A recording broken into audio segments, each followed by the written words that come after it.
and welcome to the third Mel Kupchan Lecture on National Security. I'm Jim Falk, President of the World Affairs Council of Dallas-Fort Worth. But before we begin our program with our guests, Charlie Kupchan and Professor Jim Hollifield, let me just take a few minutes with you to remember our friend Mel Kupchan. Mel passed away, now I guess it's just about 2 years ago. He was 92 years old, full of optimism, talking about how we were going to celebrate his centennial birthday. But before we think about and remember Mel, let me just go over some quick housekeeping notes. I know all of you are by now very well familiar with the Zoom platform, but to put in a question, to ask your question, just go ahead and type it into the Q&A box. Also, really want to thank our sponsors. It makes such a difference for the World Affairs Council to have good supporters like Ray and Dion Termini, Joel Schweitzer, and the American Jewish Committee. An additional support was provided tonight in memory of Mickey Wertheimer and Eileen Lipsick. Also want to thank our partner organizations. We have many members tonight that are joining us from the Council on Foreign Relations, and we're always grateful to their support. And I know that we have a large contingent from Raytheon who are in our audience as well. We hope that you'll purchase a copy of Dr. Kupchan's book. I'm holding my copy right here, Isolationism, A History of America's Efforts to Shield Itself from the World. And you can purchase Isolationism at Interabang Books. Just go to interabangbooks.com and type in the code dfwworld to get 10% off on Isolationism, as well as any books that might be in your shopping cart. But remember, at least at this point, your 10% discount is only good on online purchases. I know that this book would have been one that Mel would have had in his library. Mel made his presence known in so many ways, and he really did leave so many legacies. Foremost, he was especially proud of being the founder of the International Perspective Series, co-sponsored by the American Jewish Committee and the World Affairs Council, which each year for now almost a quarter of a century, as he would say, brought the brightest minds to Dallas to talk about key important foreign policy issues facing the United States.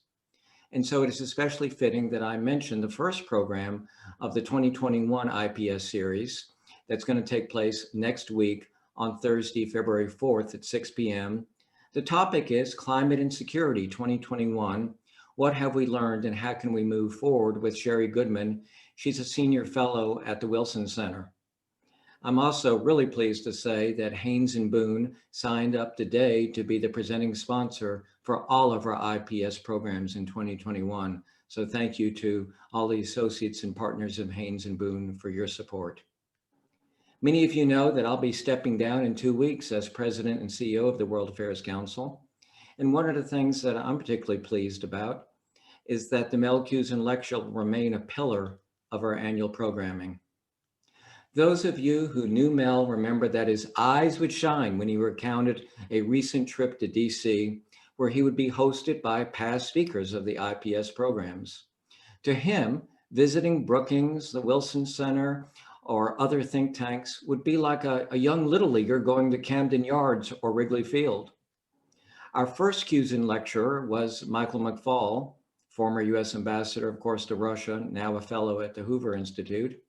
He was followed by Michael O'Hanlon, senior fellow at Brookings, and tonight, Dr. Charles Kupchan. Mel would say about this, quite a lineup.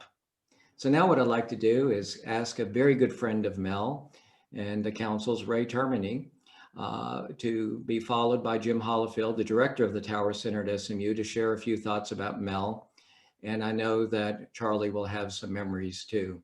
So with that, Ray, I turn the program over to you. Thanks, Jim. You know, after a successful business career and active civic leadership, while in his 70s, Mel now had the time to pursue his interest in global affairs. In the 20+ years that Mel led the International Perspective Series, he had the amazing ability to select topics months in advance that would prove to be of global significance at the time the lecture was given.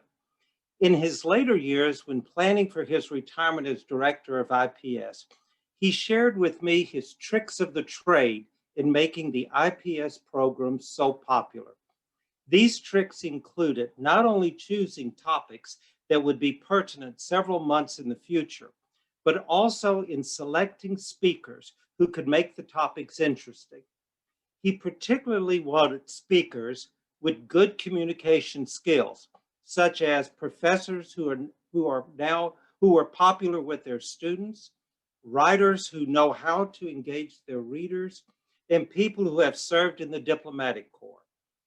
As friends of Mel will attest, we appreciated his passion in pursuing learning and discovering intellectual challenges.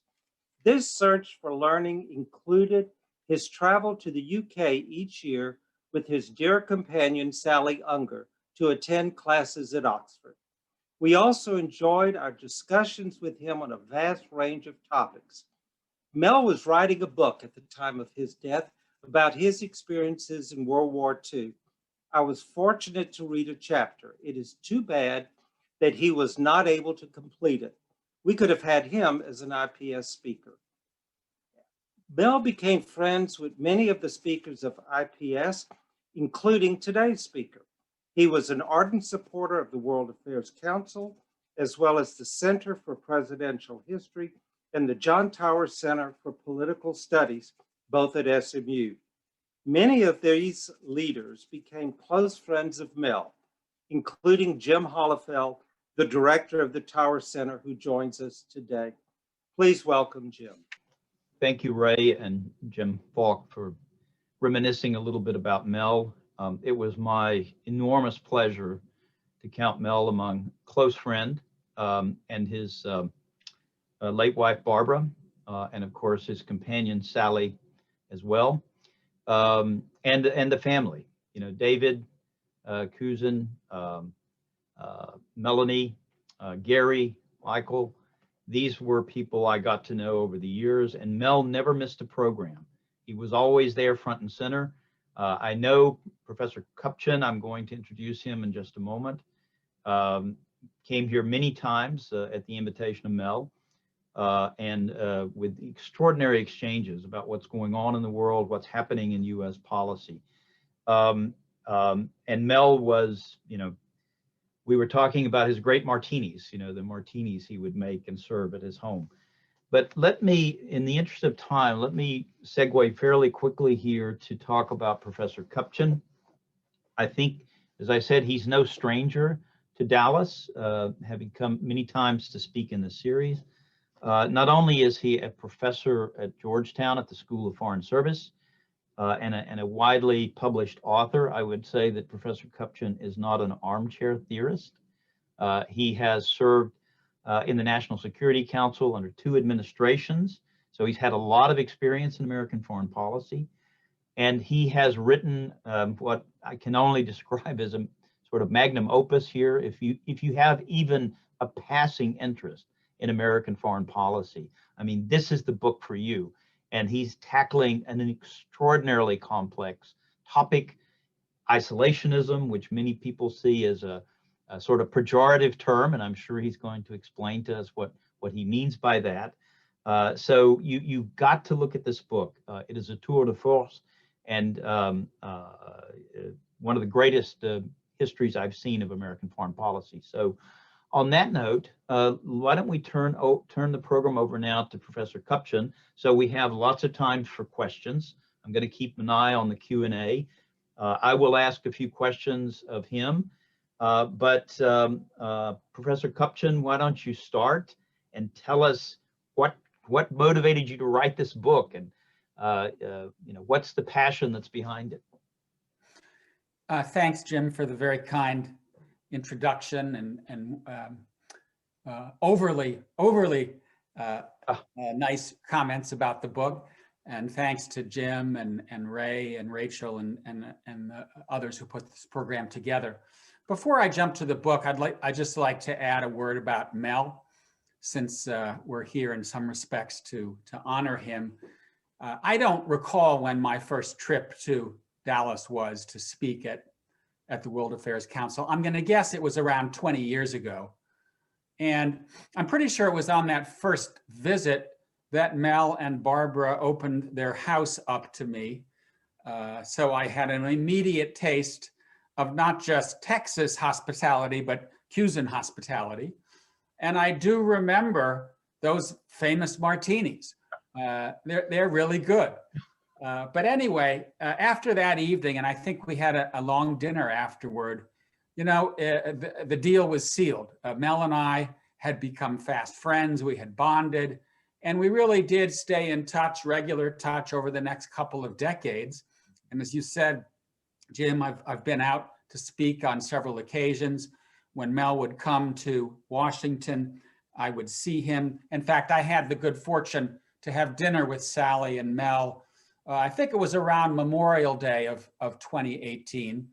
We went to a fish restaurant. We sat in the corner where it was a little bit quieter because Mel's hearing at times was a little spotty. And for the first time, he told me about his World War II experiences. I had not heard those stories before, and I was bowled over. Extraordinary.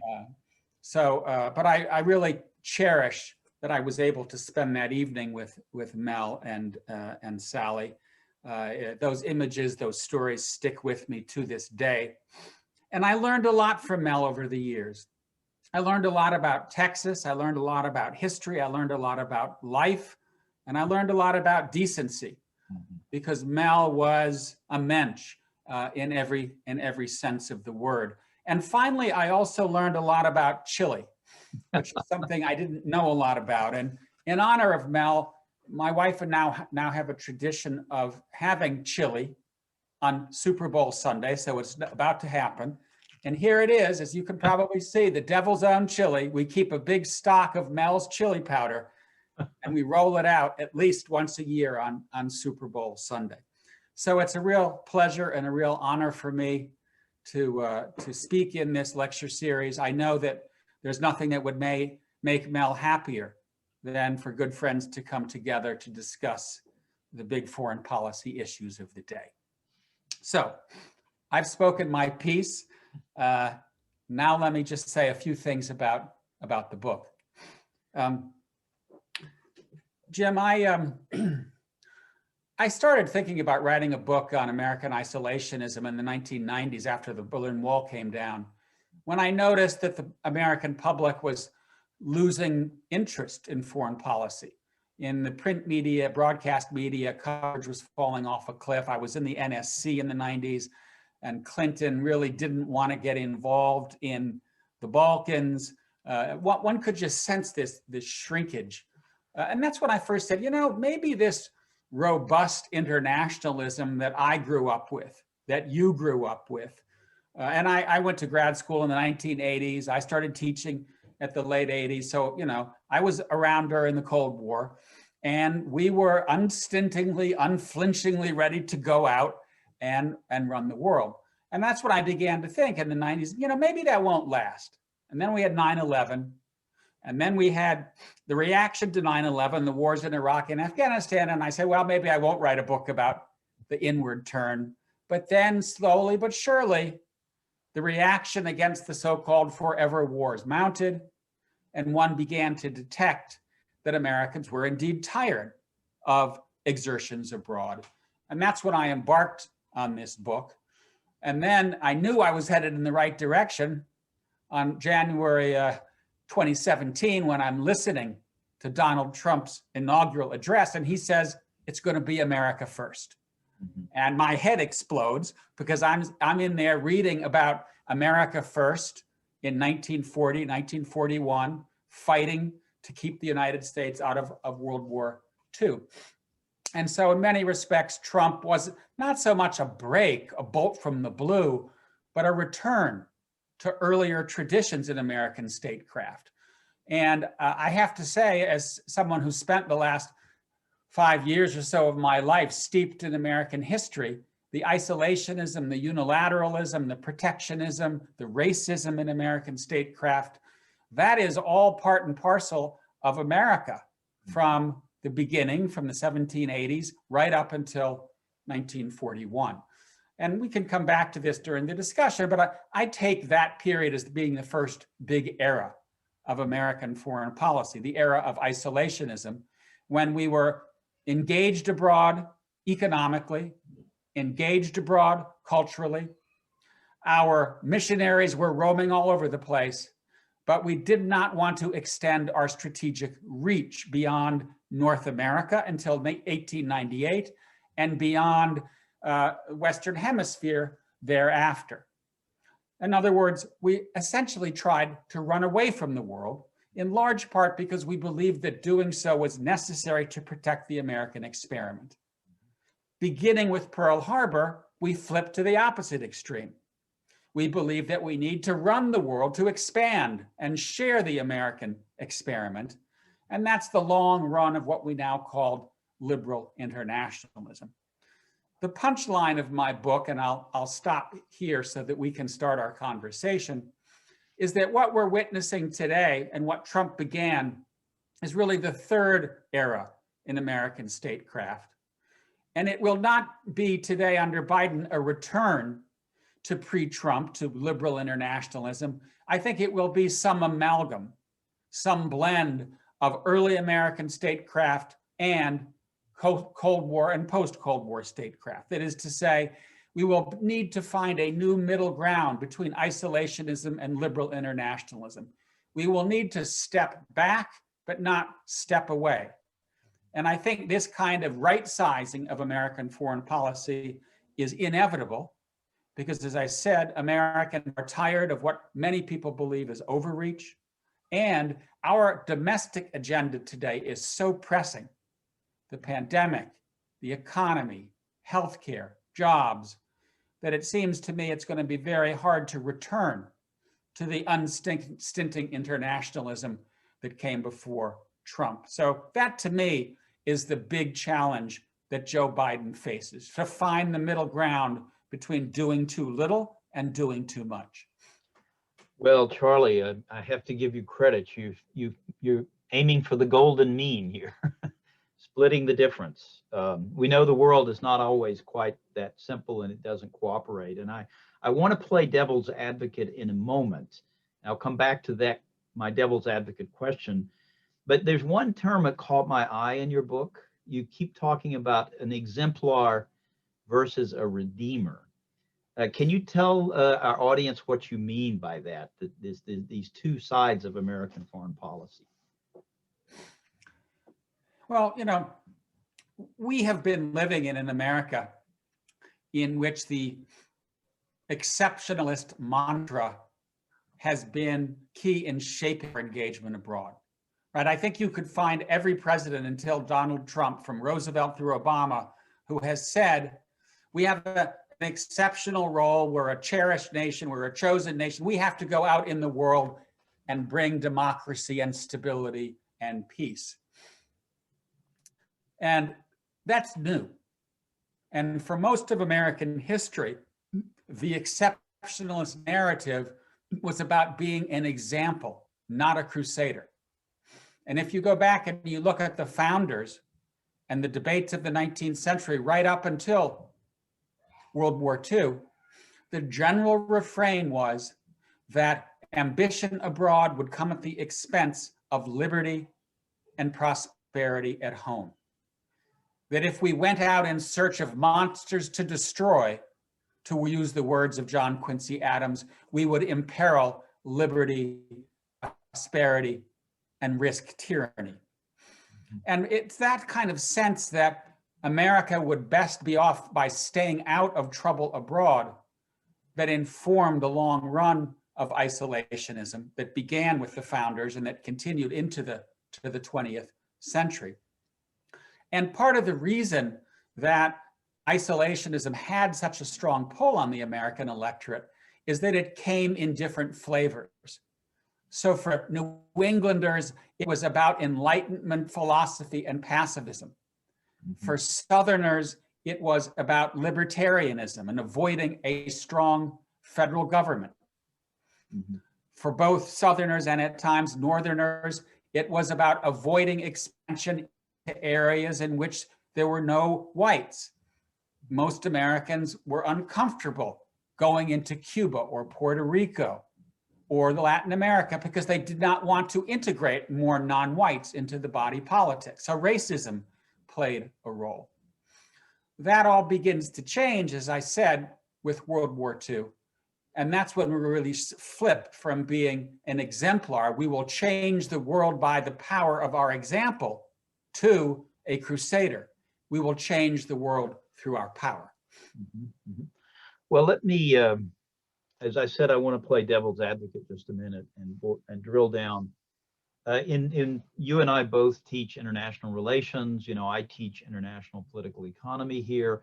And there's been a very standard argument in this field for decades. It's called hegemonic stability theory, a big, long term there. But to translate that for the audience, it simply means if the US doesn't get out there and lead and organize the world, someone else will, another power will, because as we know, power abhors a vacuum. So how do you respond to those like our friend John Eikenberry, for example, at Princeton, who would say, we've got to get back to this leadership role. If we abandon this liberal world and leave it to its own devices and pull back to this hemisphere, we're just asking for trouble. Well, as you said, isolationism is still a dirty word. Yes. And it came into common usage as a pejorative, direct against Americans, both in the early part of the 20th century, but especially in the 30s and after World War II, who counseled staying out of trouble abroad. And one of the things I wanted to say in the book is, yes, we made egregious errors in the 20s and in the 30s by doing the opposite of what you just said, Jim. The world needed American power and America was nowhere to be found. In the 19th century, however, isolationism did serve the country well. And that's because we were able to push Europe's imperial powers one by one out of the Western Hemisphere. And we were able to focus like a laser on domestic development rather than on colonies and battleships. So I think it's safe to say that isolationism in the 19th century allowed the United States to rise in unmolested fashion. And I think there is still wisdom to the idea that under some circumstances, the US is safer and more secure by not engaging. And I think as an example, I would say our efforts to turn Afghanistan and Iraq into Ohio have not gone terribly well. We overreached. So what I counsel in the end of the book is not pulling out of global affairs. We need to stay the protector and the great power arbiter of last resort. But one of the things that worries me, and you've probably seen many of the articles that I'm going to refer to, Jim, is that many of our colleagues, many of our smart and learned colleagues are saying, come home, America. Get out of Europe, get out of East Asia, become an offshore balancer. And one of the messages that I'm saying is, no, we still need to stay put in Europe and Asia, but we need to avoid the wars of choice that have led to overreach. We need to think more carefully about our trade agenda so that it works more for Americans, especially in the heartland that have lost jobs to trade with China. And so the message that I'm trying to send here is not, I don't believe in hegemonic stability theory. I still believe in American leadership and multilateralism, but I do worry that the American public as well as elites are losing faith in American statecraft, and that we need to pull back to stay put. We need to trim our sails in order to make sure that our grand strategy continues to enjoy the support of the American people. Yeah, there's always been a reluctance or reticence to talk about America as an imperial power, as you know. And, we could go back to Professor Ferguson's writings about this.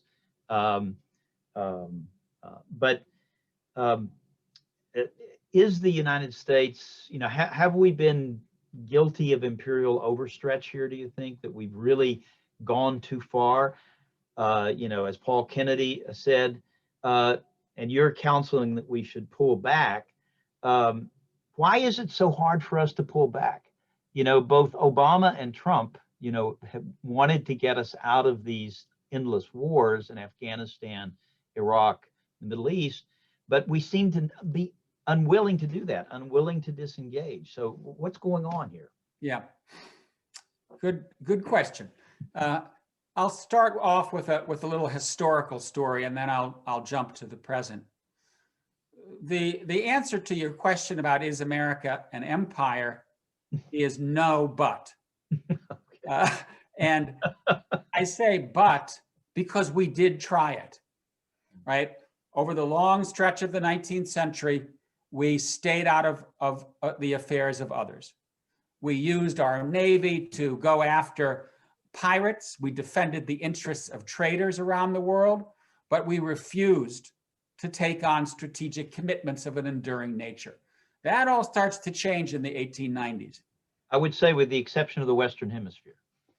Well, that really doesn't start until 1898, right? We would go on a raid, we would stick our schnoz in other people's business, and then we'd go home. Well, don't tell that to Mexico. I mean, the Mexicans. Yeah. I forgot to say that we took a big chunk of Mexican territory along the way. And many people probably don't know this, we repeatedly tried to invade and annex Canada. Yes. And we failed. And we tried in 1867, after the end of the Civil War, to convince the British to give Canada to us as compensation for the warships that they had given to the Confederacy. And yes, the British told us to stick it. But that's a separate historical aside. But in the 1890s, we start building battleships. Our light bulb goes on. And then President McKinley in 1898 says we need to liberate Cuba from the Spanish because there's a bloody repression going on there. And what happens? Not only do we kick the Spanish out of Cuba, but we effectively colonize Cuba, Puerto Rico, the Philippines, Hawaii, Guam, Samoa, and the Wake Islands. And a huge insurgency breaks out in the Philippines. Thousands of Americans are killed. Hundreds of thousands of Filipinos are killed. And the American public says, what the hell is going on here? You told us we were not an empire, and suddenly we've got all of these overseas possessions that we're ruling with a boot. And that leads to a backlash and really the end of our short detour into imperialism. Now, on the question of why we have had such trouble getting out, I think there are several things going on. And, you know, when I watched this in person under President Obama, because we would sit around in the Situation Room, and he was really the beginning of this effort to shrink the American footprint. He desperately wanted out of Iraq and Afghanistan. He did not believe that these wars were working to American advantages. And you may remember what his bumper sticker was when he ran for re-election. It's time for nation building here at home. In other words, we need schools in Arkansas, not in Afghanistan. Now, part of the reason that I think Trump ran on a neo-isolationist platform and then became a neo-isolationist in office is frustration with the fact that it has been so hard to get out of the Middle East. And part of it is because the Middle East won't let go. The Taliban came back, the Islamic State has come back. And part of it is the military. And, you know, I was sitting in the Situation Room when John Kerry and Samantha Power and leaders of the Pentagon would bang their fists on the table and say, no, we're America. You know, we can't pull out of Syria. And so you sometimes have to make very tough decisions to stay out of conflicts, even if you feel that doing so is morally iffy. But the opposite hasn't done us any good. If you say, are we on balance in better shape for having toppled Saddam Hussein, for having toppled Gaddafi, I think it's hard to answer that question with a yes. Okay, I'm going to ask. Go ahead. I want to turn a little bit to questions now from the audience and try to work some of them in. The first one I have up is from my colleague here, Professor Takeuchi Sensei, who's a great scholar of East Asia. And he wants to know about the pejorative nature of isolationism. You have identified it with a kind of hyper-American nationalism, a protectionism. We probably haven't talked enough about the economic expression of isolationism. And you also said you very much identify it with racism. So he wanted to know more about why you link isolationism with racism and nativism. There is no logical connection between isolationism and racism. Isolationism, as I define it in the American context, is simply a strategic doctrine that says we as a nation should not extend our strategic reach beyond the mothership, right? We should stay home and tend our own garden. Mm-hmm. And some people would say, well, the US was never isolationist because we expanded westward. Mm-hmm. And we tromped on Native Americans on the way. And we grabbed a big chunk of Mexico on the way. And that's all true. But we also stopped when we got to the Pacific coast and decided not to become a global power until the end of the 19th century. That is how I define the isolationist experience. Now, in practice, it was attached to and intermingled with identity politics in the following respects. One, I mentioned American exceptionalism. American exceptionalism was in part about the people who populated the colonies. It was about white Anglo-Saxon Protestants. And when the United States expanded westward, it did so in step with white settlement. Mm-hmm. In fact, after the Louisiana Purchase was made, Jefferson did not integrate it into the Union because he wanted to wait until there were more individuals who had come across from the British Isles. One of the reasons we did not expand prior to the Civil War was there was no agreement on whether you could make new expansion outside the continental US free or slave. Yep. And then, as I mentioned, after the Civil War, we couldn't agree on whether it was desirable to bring non-whites into the body politic. And then finally, it also takes on a very strong anti-immigrant tinge, beginning in the 19th century, when we begin to pass legislation that prevented Asians from entering the United States. And then it really peaks after World War I, when there was a surge of anti-immigrant sentiment that led to the 1924 Immigration Pact, which decreased immigrants from Southeastern Europe, Jews and Catholics in particular, by 90%.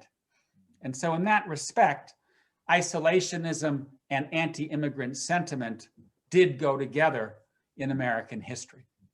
There's a question on the table here from Diane Termini, which is, I think she's related to Ray Termini, who's on the call here.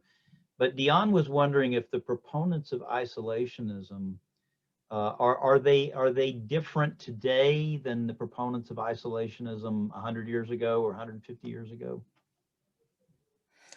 So what about the supporters, the architects, the theorists of isolationism? Has this shifted at all in the past 150 or 200 years? Well, I think that I would divide it into kind of the political isolationists and the intellectual isolationists, if you would. I think if you look at Trump, and he's a very complicated individual in the sense that he was in part isolationist, but in part quite I don't know what the word would be, not internationalist, but he was ready to use military force and invested in the military. But there, I think there's a huge amount of overlap with earlier versions of isolationism because of the strong strains of unilateralism, because of his aversion to alliances, because of his aversion to free trade. And the United States was protectionist until after World War II, going back to the founding era, and the nativism, where, like in earlier parts of American history, he intermingled identity politics with hostility to engagement. So it really is almost back to the future here. Could you remind our listeners where the term America First comes from? Yeah, the America First Committee was founded in 1940 to block Roosevelt from getting more involved in World War II by giving aid to the Allies, first under cash and carry, and then what came to be called Lend-Lease. And every step of the way, from 39 right up until the Japanese attacked Pearl Harbor, Roosevelt was fighting a pitched battle with the America First Committee. And had it not been for the Japanese attack, it is not at all clear that we would have entered World War II. Roosevelt is remembered as a great wartime leader, but he was very much in the isolationist mainstream over the 30s.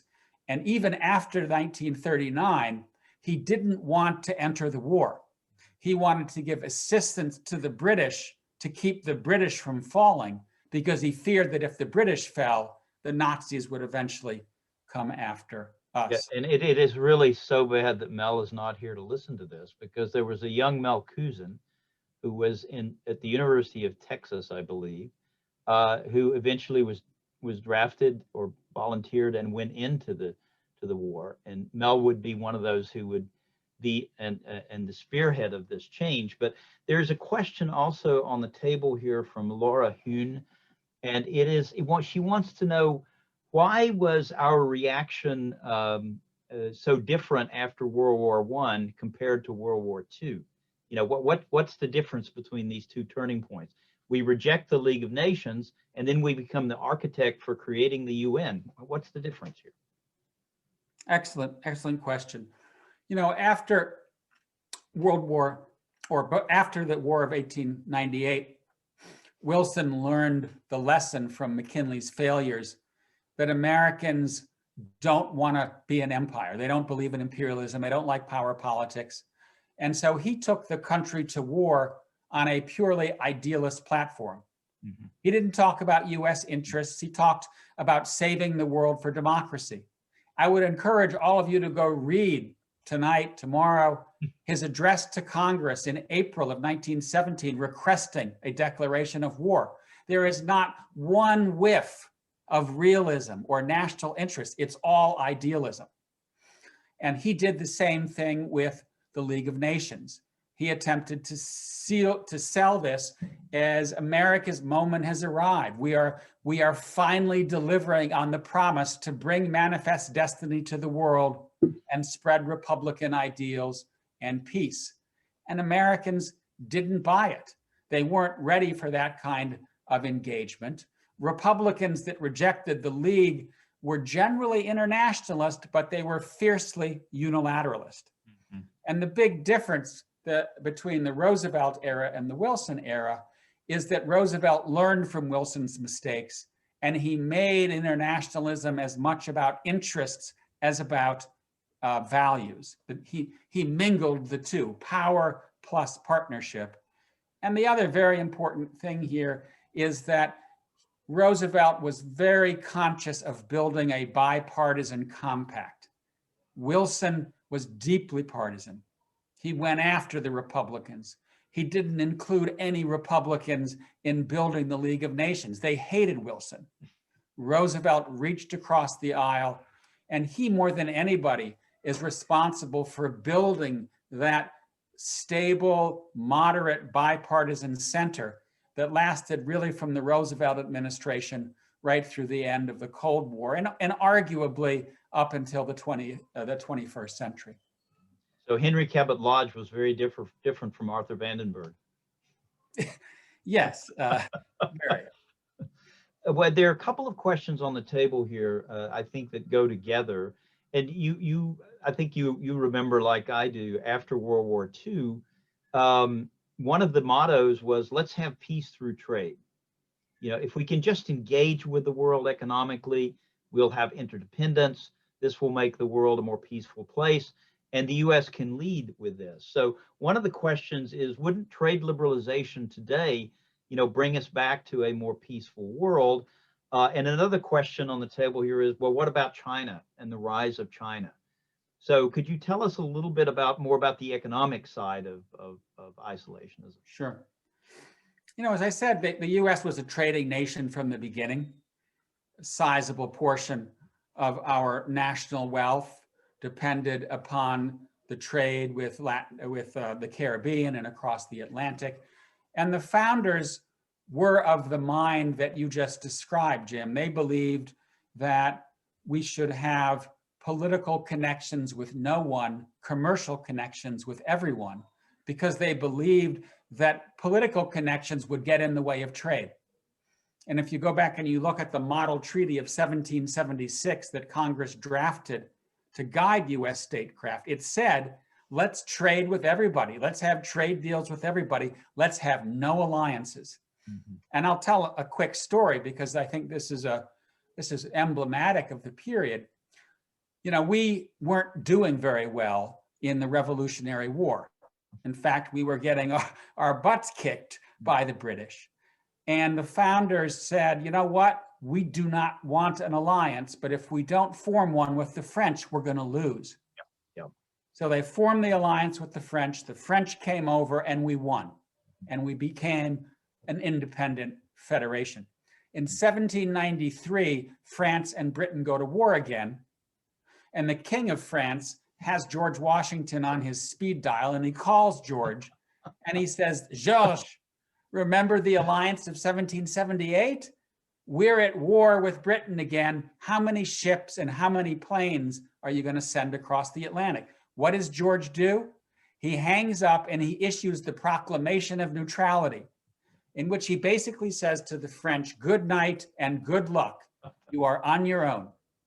So the much United for... States did not form another military alliance until after World War II. Mm-hmm. So that's just a sense of the degree to which they said, we're a trading nation, we want to trade with everybody, and if we form alliances, it will only get in the way of trade, so let's not do it. Now, just a final comment on that. I don't buy that. I don't believe in the commercial piece. I think we know from history that you got to get the geopolitics right and not just the trade right. Mm-hmm. On the China question, you want to? There are a couple of big China questions, and I want to come back to that in just a moment. But there's one other question about economics, and it has to do with Buy American. You know, how does this fit into the isolationist mindset? And we've already seen that the new Biden administration is heading down this path. You know, he wants a Buy America policy in place. So how does Buy America fit into this?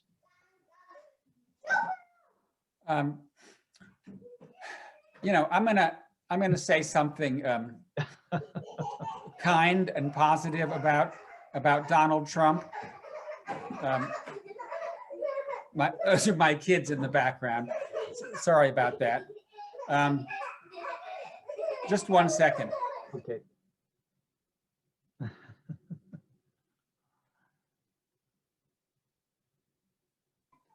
Thank you. Sorry about the pause. You know, I think that Donald Trump tapped into a powerful strain in the American electorate that basically said, too much world, not enough America. Too many wars, too much free trade, too many immigrants, too many PACs, too much them and not enough us. And I think that Trump was an astute politician in sensing that that was the case. And I think Obama sensed it as well. He just responded differently. Biden, in my mind, understands that Trump was onto something. Mm-hmm. And that right now, our first, second, third, fourth, and fifth priorities really has to be about fixing the front. It has to be about the pandemic and jobs and infrastructure and green technology and manufacturing, and that our foreign policy needs to take a back seat and in many respects to help us repair the country here at home. And so, in that respect, I do think that we are headed into a period in which domestic policy is going to get the needed focus that it deserves. And that's one of the reasons that I think we are headed into an era where we do need to pare back our foreign ambition. Because in the end of the day, we do have trade-offs to make. And at least for now, one of the things we've learned from the Trump era is we have big problems at home that we need to solve. Otherwise, the Trump era may end up being the new normal. Yeah, I want to wrap a few other questions together because we don't have a whole lot of time left. But I want to press you on one issue, and that has to do with the consensus or lack of consensus about what we're doing in our foreign policy. And you and I grew up during the Cold War. It really helps if you have a heavily armed nuclear enemy and a threat from the outside. Nothing unites you, like the fear of a powerful enemy. So we obviously lost that consensus in the 1990s. It fell apart precisely as the Cold War ended. Do you think, and there's one question here that says we haven't been focusing enough on China. We took our eye off the ball by going to the Middle East and Afghanistan. Is China, the rising China, is that going to be the new thing that focuses our mind in the same way the old Soviet Union did? Or is there no consensus? Are we never going to be able to rebuild that consensus that existed during the Cold War? Well, one of the reasons that our international engagement has oscillated and been unpredictable is precisely because, as you put it, Jim, the consensus has cracked. Yep. And it really, I think, began to unravel in 1994. And then it's just gotten worse and worse and worse. And right now, there is no political center in Congress on domestic policy, but also on foreign policy. Democrats and Republicans live in alternative realities on just about every policy issue. And that's why when power changes hands in the White House, there's whiplash, because statecraft goes from somebody who believes A to somebody who believes Z. And we've seen this now 4 times, right? From Clinton to Bush to Obama to Trump and now Biden.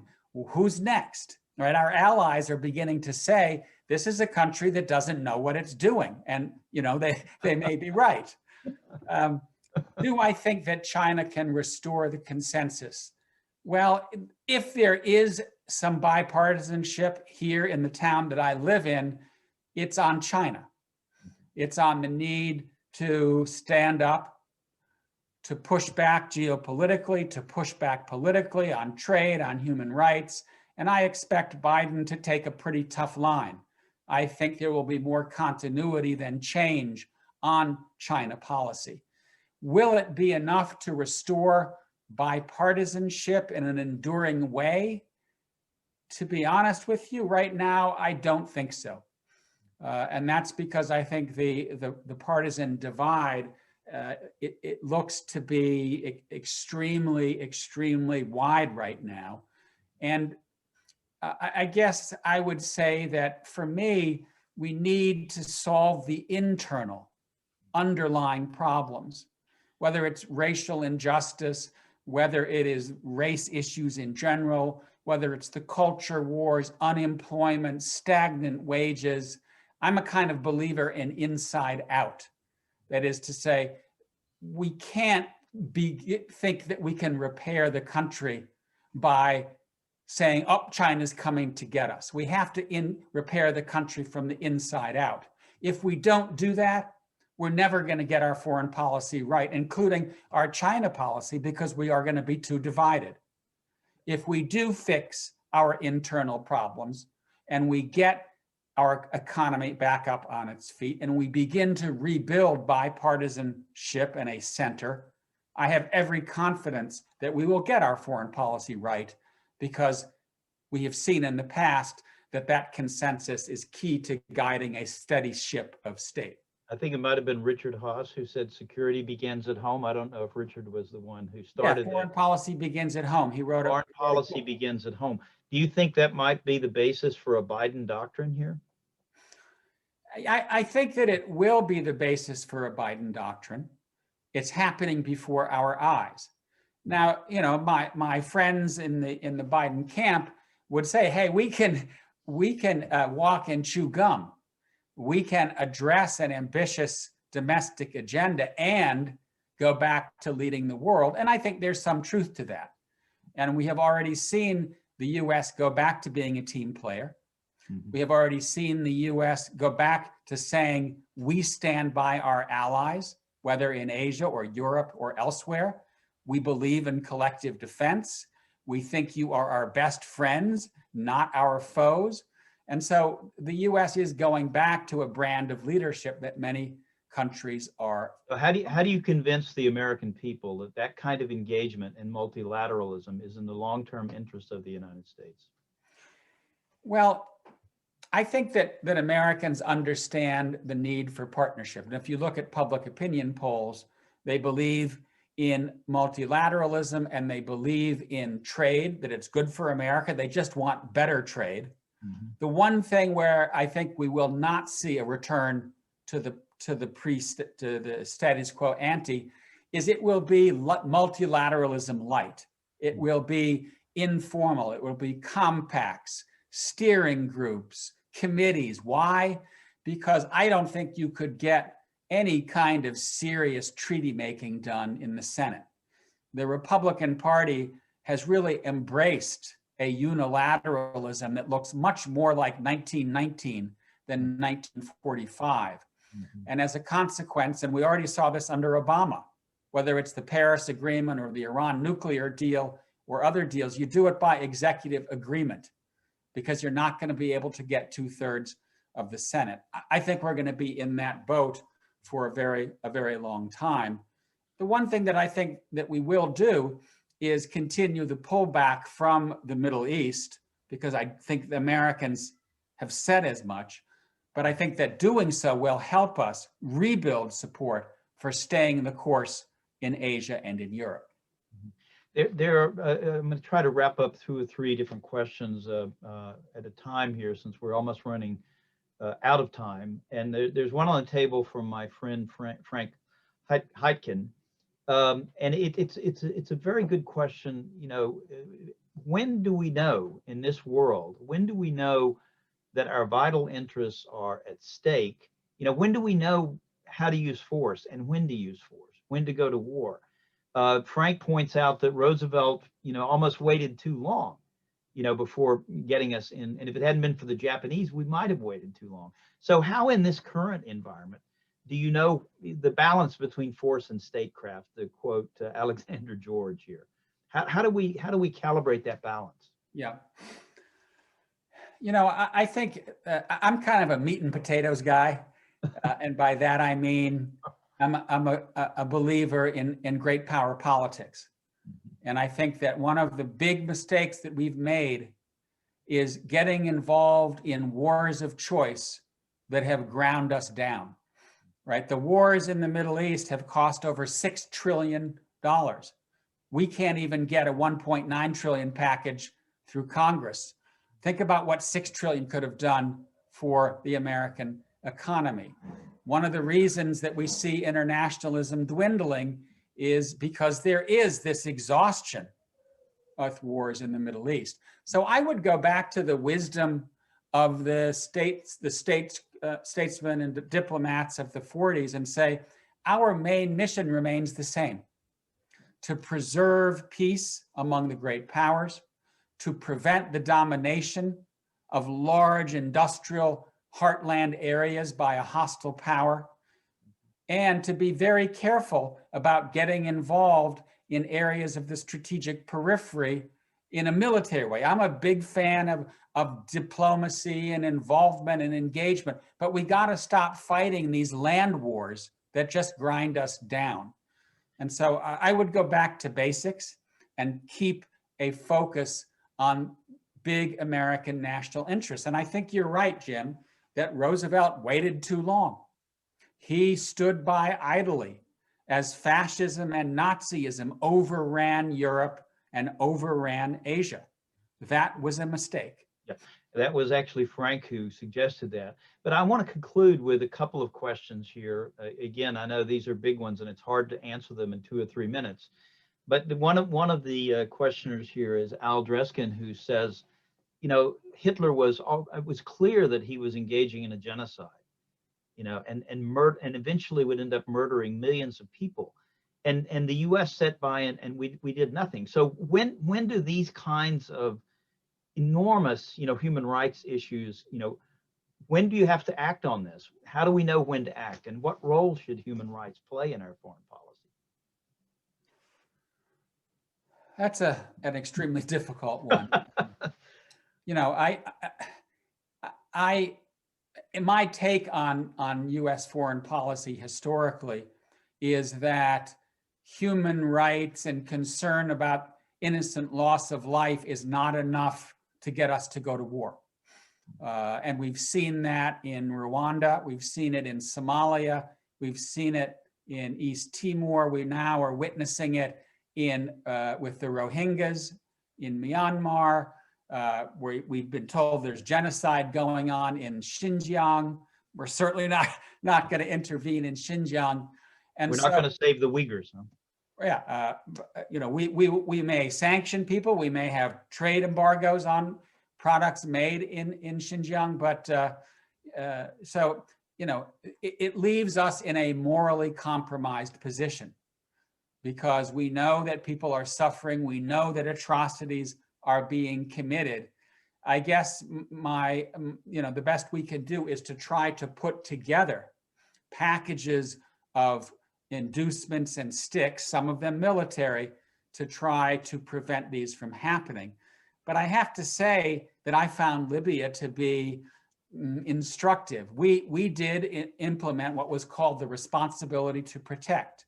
We went into Libya to protect civilians in Benghazi, and it turned into a big mess. Libya is now a failed state full of extremists. So even when we go in with good intentions, sometimes it backfires. Mm-hmm.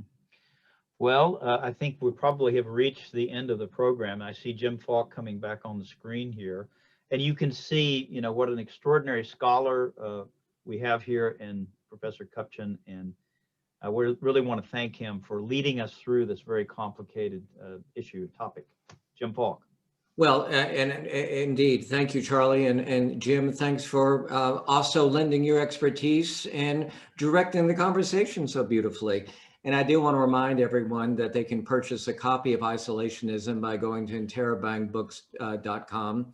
And thanks so much for joining us to pay tribute to someone who we loved and who meant so much to us. And I know he is especially pleased with the conversation tonight because Mel Kupchan wanted us to talk about difficult subjects that affected U.S. foreign policy. And indeed, that's what happened this evening. Let me remind you that next week on Tuesday, February 2nd, we'll be having a conversation at noon with Luc Pette about his new book, How China Loses, the Pushback Against Chinese Global Ambitions. He's a senior research fellow at the Oxford Institute of Energy Studies. Thanks again for joining us. And if you'd like to support one of our programs, just let us know. And if you're not yet a member of the World Affairs Council, and Jim, I'll add, or the Tower Center or the American Jewish Institute, do look at all of our websites. We'd love to have you as a member and supporter. Have a great evening and stay safe.